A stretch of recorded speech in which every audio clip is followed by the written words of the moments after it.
Since 2016, I've put in over 10,000 hours into freelancing. And during that time, I've went from $10 an hour in late 2016 to finally cracking 6 figures in 2020. So please let me share the biggest lessons I learned so you can get to 6 figures faster than I ever did. First huge lesson I learned is what I call the first client paradox. And that paradox is landing your first 5 clients will be about 100 times harder than landing the next 5. It is so hard to start from zero, I know. And your first client is really just about numbers, about volume. It took me 20 tries to land my first client, and then it took me another 20 tries to land my second client. Then it slowly started to get easier and easier. So I want you to have the right expectations that even the best of the best freelancers have a really hard time landing their first 5 clients because they're just getting started. So 1, keep that in mind, and 2, please try at least 20 to 50 times to land your first client. The next big lesson that I learned is about pricing. Pricing is one of the most common questions I get. How much should this cost? How much should my hourly be? First of all, I have entire step-by-step videos on that. Second, this is my kind of controversial, kind of spicy tip around pricing, and that is to price low to start. I know. So I started from the bottom, $10 an hour, and now we're here. And I'm really glad I did that because I wouldn't have landed the clients that I had if I had started at $20 to $30 an hour with no work experience, because I had no work experience back then. But before you throw stones, here's the strategy, okay? Increase your pricing by 10 to 15% with every additional client you sign. So with the next clients, I went to $12 an hour, then $15 an hour, so on and so forth until I got up to what I wanted to make. So freelancing is not like getting a corporate job. You do not have to keep the same salary for the next 2 years and wait for someone to promote you. So instead, validate your price point every step of the way. It'll make you more comfortable too, because you're sure that people are willing to pay every price point along the way. I see so many beginner freelancers charging $50 an hour when they have no experience and no portfolio to show off what they can do. I think that's making it so hard for yourself to land those initial clients, because what you're not seeing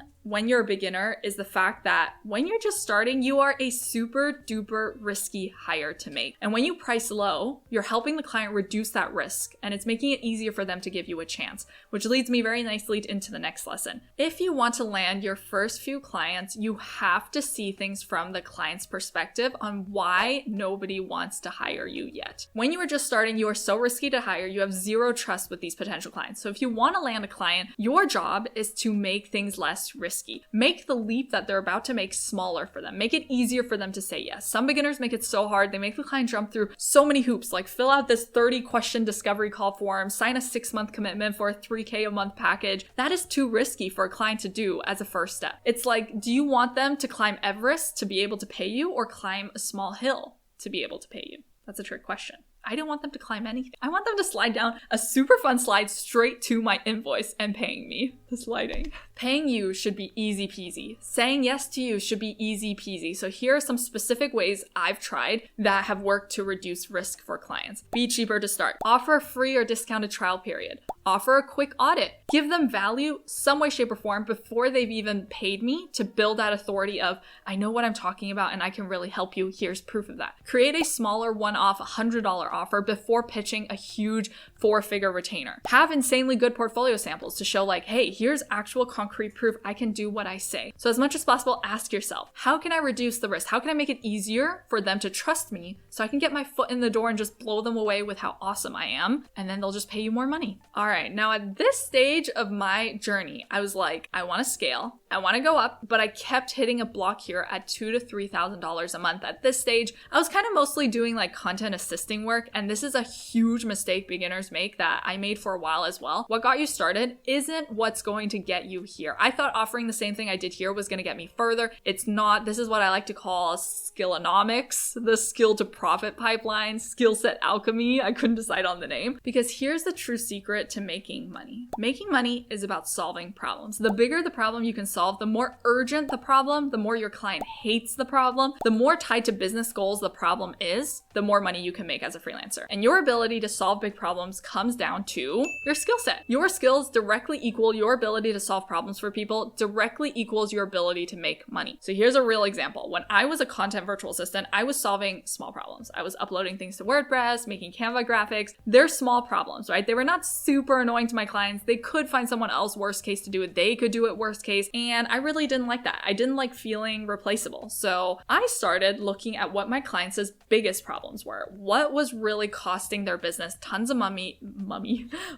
What was preventing them from making the money they wanted to make, right? That's really the secret to it. And I found 3 things. They needed help managing their projects, aka getting things done, building and managing their teams, and creating systems. So I learned those things, bundled them together, made a pretty package, and called it Digital Business Manager, where I helped clients get their most important projects done, shipped, generating revenue, hire incredible team members, manage their teams, keep them happy, and then create systems to automate as much as possible. And suddenly, by magic, scaling for me became so much easier because I was solving huge problems. Every client I talked to, they were like, oh my gosh, I need that. That's exactly what I'm struggling with. That's what happens when you figure out exactly what their problems are. And because I was solving huge problems, it helped my clients scale and make more money. And when clients make more money, they have more money to pay you. So that's really my biggest secret hack. This also kind of ties to market demand and supply. Like, does the market even want or need what you're offering? And there's something I call the desperate for it factor. So are clients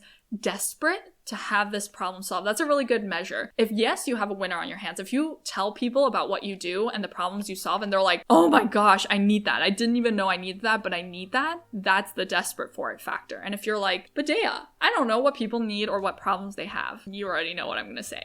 Go talk to them. Get on calls with them and become their unofficial, unlicensed therapist. Ask them what their problems are. What's keeping them from the business of their dreams? As a freelancer, your skills are your product. Your skills are what you sell. And a good product is the foundation of profitable businesses. They are your golden goose. Your skills are everything. You could do the best marketing, best sales in the world, but if nobody wants your product, nobody wants what you're selling, you'll make no money. You'll be like a porcupine in a balloon store. All right, next lesson that took me ages to learn, and I see this mistake all the time. You cannot just do marketing once and call it a day. Build it and they will not come. You have to go to them over and over again. Coca-Cola does not just do marketing once and call it a day. They have entire marketing departments that do marketing every single day. That is their marketing machine. So you need a smaller version of a marketing machine as a freelancer. And now there's so many ways to get yourself in front of ideal clients. Broadly speaking, I like to categorize things into active versus passive methods. So passive is sitting and waiting for the phone to ring, like looking for job postings, referrals via word of mouth, like you're waiting for things to come to you. Active is running around town with a megaphone, going out there and actively making yourself known.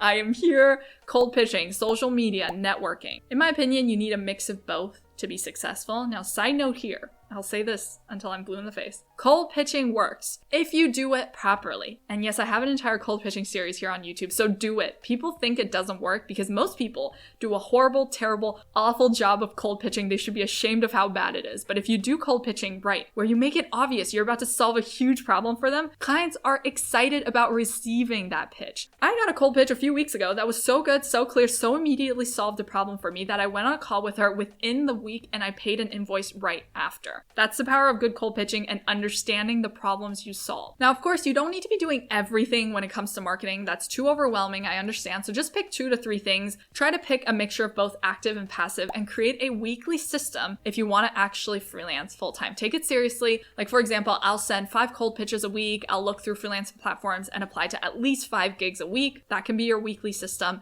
And very important, commit to doing it for at least 1 to 2 months. Take it seriously. Which leads nicely to the next thing I learned in my freelancing journey, and that's what I call the client dating game. Essentially, your client funnel, because getting someone to give you money is about building trust over some period of time. You don't go on a first date and propose marriage immediately. They don't know you, they don't trust you, so you play the dating game, right? 1 date, 2 dates, etc. Build that trust. So how do you take a complete stranger and turn them into a happy paying client?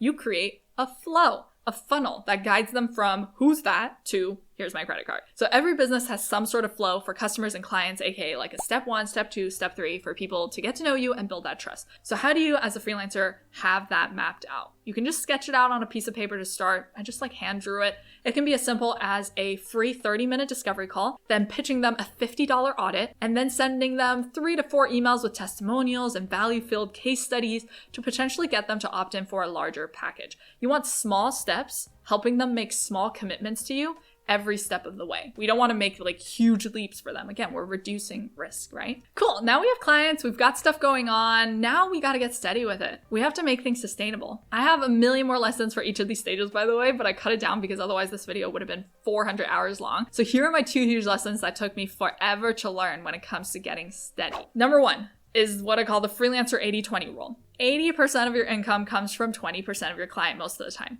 Or 20% of your clients account for 80% of your headaches and mental energy drain. This is not what we want. We want to focus on the highest return clients, the highest return services. So as an example, when you get to this steady stage, you've probably been saying yes to absolutely everything and everyone like a bobblehead on a shaky table, but a $300 a month client is no longer worth the 2 hours you spend every week dealing with their drama and last minute requests. Drama does not pay the bills. So put on your CEO outfit. It's time to work on the business instead of in it and focus everything down. And I know it's very hard. Between you and me, firing clients actually helped me make more money because I could focus on the clients that actually paid me the most amount of money and maximize my value for them. So really try to figure out where the 80-20 exists for you. Lesson 2, so important. You need 4 types of boundaries if you don't want to burn out as a freelancer. And this lesson is truly dedicated to the client who's writing at 2 a.m. Hey, you up? No, bro, I'm sleeping. So you've got to be super strict about these boundaries. I have a super detailed video about how to do all this, but here's the too long didn't watch. You need boundaries for 1, your time, aka when do you work, when do you nap, when do you respond, turnaround times on projects.